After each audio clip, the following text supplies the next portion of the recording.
वर्षा जी। राधे राधे। महाराज जी आपके चरणों में कोटि कोटि प्रणाम। महाराज जी, मोह माया में नर और नारी दोनों आते हैं, फिर माया अधिकतर नारी को ही बताया जाता है। नहीं, ऐसा नहीं कहीं वर्णन किया जाता कि माया नारी है, ऐसा तो नहीं है। जो शास्त्र नहीं तो वो ऐसा बोलते होंगे। बकाया जो माया का स्वरूप वर्णन किया गया है वो स्थूल शरीर और सूक्ष्म शरीर, जिसमें मन बुद्धि चित्त अहंकार ये और जो कारण शरीर स्वभाव, ये सब माया के अंतर्गत। माया का स्त्री केवल माया है ऐसा शब्द तो ऐसे ही गांव भाषा में कहते हैं, शास्त्रीय भाषा में ऐसा नहीं कहा गया।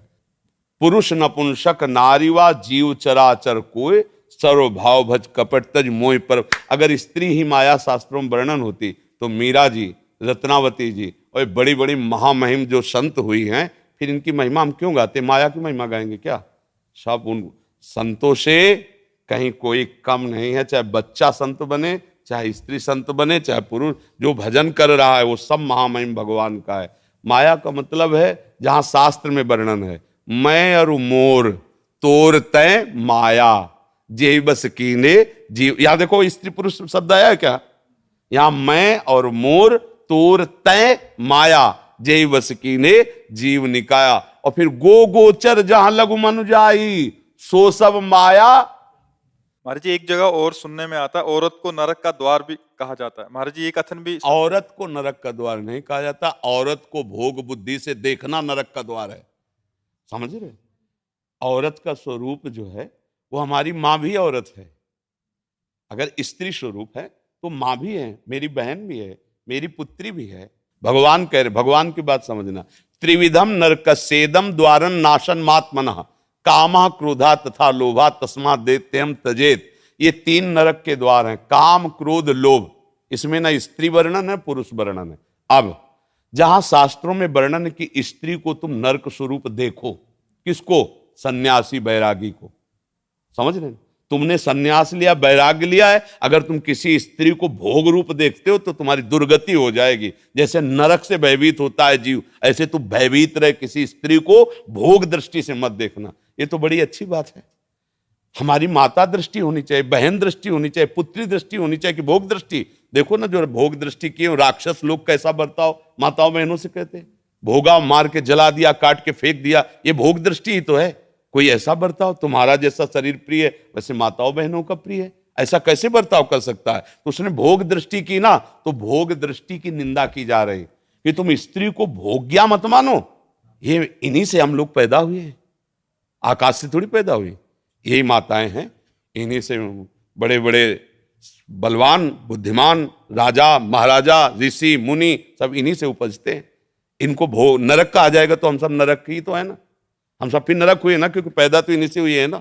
कोई भी महात्मा हो आकाश से थोड़ी उतरा है, माता से तो पैदा हुआ है, तो वो माता आप ही लोगों में तो होती है।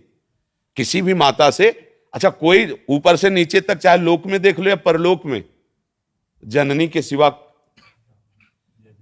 अगर भगवान नारायण तो लक्ष्मी जी बगले में है, महादेव तो अंबा जी पासे में बैठी हुई, इनके बिना सत्ता ही नहीं है। शक्ति के बिना अगर वो मात्रा ऐसे न चढ़े शक्ति की तो शिव को क्या बोलोगे? सौ। ये शक्ति ही शिव है। ऐसे ही तुम्हारे जीवन की एक साथी स्वरूप बन करके भगवान आए हैं, तुम्हें दुलार करने के लिए, तुम्हें सुख पहुंचाने के लिए।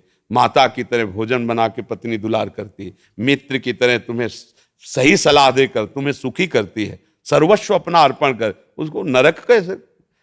हाँ, अभी बताया कि जहां शास्त्र में लिखा उनके लिए। अब तुम वैराग्य ले लिए हो, सन्यास लिए हुए हो और माताओं बहनों को गंदी दृष्टि से देखोगे तो क्या होगा? इसीलिए कहा गया नरकस्य नारी। हम श्लोक भी पता है हमें, ऐसा नहीं कि पता नहीं। नरकस्य नारी नरक का स्वरूप है, ऐसा समझो। किसका? जो तुम भोग दृष्टि कर रहे हो। नहीं तो क्या शास्त्र आदेश करता है? जननी समझानो पर नारी। तुम्हें माता के समान देखना चाहिए। तुम भोग रूप देखते हो मतलब तुम स्वयं नरक के अधिकारी हो रहे हो, केवल देखने मात्र से। उसका भाव समझना।